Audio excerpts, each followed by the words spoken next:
Assalamualaikum warahmatullahi wabarakatuh. Alhamdulillahirrahmanirrahim. Wassalatu wassalamu ala asyrafil anbiya wal mursalin Muhammadin wa ala alihi wa sahbihi ajma'in, amma ba'du.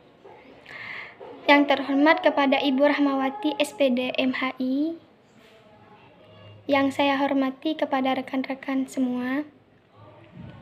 Di sini saya Lulu Hasanah, Prodi Akuntansi Syariah kelas 1B, akan menjelaskan sumber hukum Islam. Sumber hukum Islam ialah dasar atau acuan yang dijadikan pedoman untuk menentukan suatu hukum. Jadi dalam kita menentukan suatu hukum tidak sembarangan. Ada dasar yang perlu kita ketahui sehingga dapat menetapkan suatu hukum. Sumber hukum Islam yang pokok atau yang utama ialah Al-Quran. Al-Quran yang telah kita baca setiap harinya. Seperti itu. Al-Quran ialah wahyu Allah yang diturunkan kepada Nabi Muhammad SAW melalui perantara malaikat Jibril yang diturunkan secara mutawatir dan bernilai ibadah di dalam membacanya.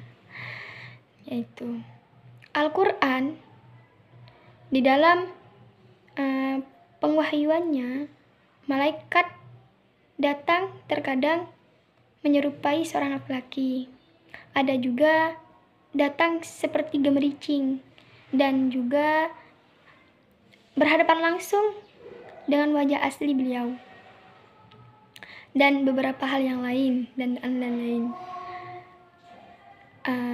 Seperti itu. Ayat Al-Quran di sini dibagi menjadi dua bagian. Ada yang dinamakan ayat Makkiyah, yaitu ayat yang diturunkan ketika Nabi berada di Mekah sebelum beliau hijrah ke Madinah. Dan yang kedua ayat Madaniyah, yaitu ayat yang diturunkan kepada Nabi Muhammad setelah beliau hijrah ke Madinah. Seperti itu.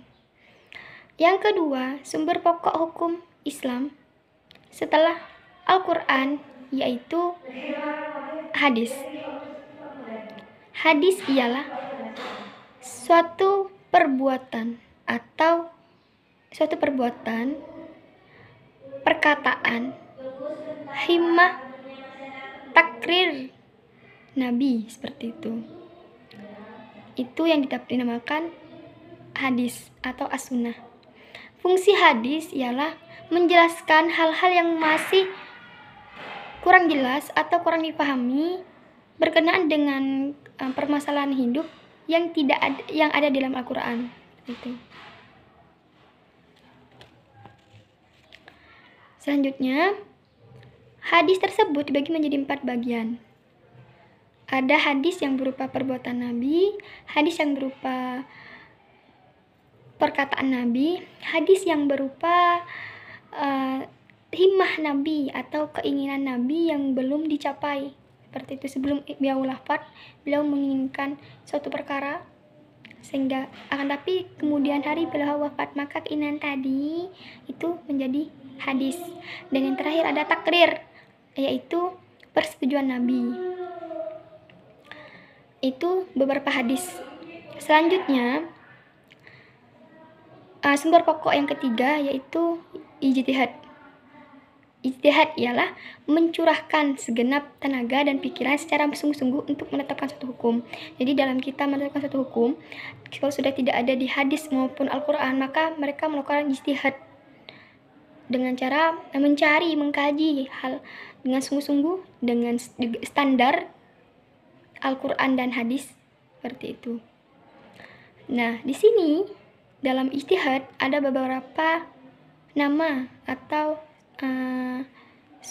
beberapa macam ijtihad yang kita kenal di dalam Islam. Yang pertama yaitu ijma. Ijma di sini ialah kesepakatan para ulama dalam menetapkan suatu hukum.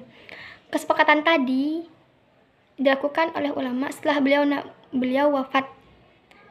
Hal itu tidak ada keterangannya di dalam Al-Quran dan hadis, seperti itu. Yang kedua ialah kias. Kias di sini menyamakan suatu perkara dengan perkara yang lain, dengan melihat suatu pokok permasalahan atau sebab akibat yang sama, seperti itu. Yang ketiga ialah istihsan. Istihsan adalah menetapkan suatu hukum yang menurut logika dibenarkan demi menghindari kemudorotan. Yang keempat ialah marsalat mursalah, yaitu perkara yang perlu dilakukan demi kemaslahatan manusia. Adanya perbuatan tadi, adanya keputusan tadi itu untuk kemaslahatan manusia. Yang kelima maksudnya suduz zari'ah, yaitu tindakan memutuskan sesuatu yang mubah menjadi haram atau makruh. Hal ini dilakukan demi kepentingan umum, seperti itu. Yang keenam ialah istisab. Istisab ialah menetapkan suatu hukum yang telah ada di masa lalu hingga ada dalil yang mengubahnya, seperti itu. Yang ketujuh terakhir ialah uruf. Perbuatan dilakukan terus-menerus, baik berupa perkataan maupun perbuatan.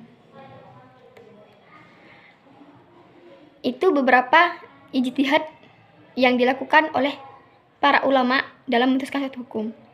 Adapun di sini saya akan menjelaskan tentang al-ahkam atau al-khamsah. Al-ahkam al-khamsah. Apakah itu tersebut? Al-ahkam al-khamsah itu suatu penetapan hukum. Suatu penetapan hukum ialah menetapkan suatu perkara kepada perkara yang lain. Seperti itu. Di sini dalam penetapan hukum, dalam penetapan tersebut ini dibagi menjadi 5. Ada mubah, ada makruh, ada sunnah, ada haram, ada wajib. Seperti itu. Makruh ialah suatu perkara yang dibenci oleh Allah atau Rasulullah, yang dibenci oleh Allah, seperti itu. Hal ini jika dilakukan akan mendapatkan, baik itu dilakukan atau tidak, itu tidak akan mendapatkan apa-apa, seperti itu. Yang kedua ada sunnah. Sunnah di sini ialah hal yang dianjurkan oleh Allah, yang mana ketika kita melakukannya maka akan mendapatkan sebuah pahala. Jika tidak melakukannya tidak mendapatkan dosa, seperti itu. Yang ketiga ialah mubah. Perkara mubah itu suatu perkara yang boleh, seperti itu, yang boleh dilakukan atau Rasulullah maupun Allah maupun Rasulullah membolehkan perkara tersebut.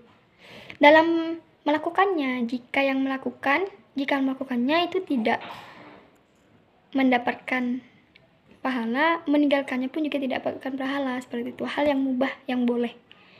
Sedangkan yang kelima yang terakhir yaitu yang keempat itu wajib. Wajib di sini perkara selanjutnya yaitu wajib. Wajib ialah perkara yang ditujukan oleh Allah kepada seorang mukallaf. Hal ini jika dilakukan mendapatkan pahala dan ketika meninggalkan mendapatkan dosa. Dan yang terakhir ialah haram. Haram ialah suatu perkara yang sangat dilarang oleh Allah. Ketika kita melakukannya maka akan mendapatkan dosa, dan ketika meninggalkannya akan mendapatkan pahala. Seperti itu. Cukup sekian dari saya, kurang lebihnya saya mohon maaf apabila ada keterangan yang mungkin kurang jelas atau yang kurang dipahami. Mohon maaf yang sebesar-besarnya. Akhir kalam, assalamualaikum warahmatullahi wabarakatuh.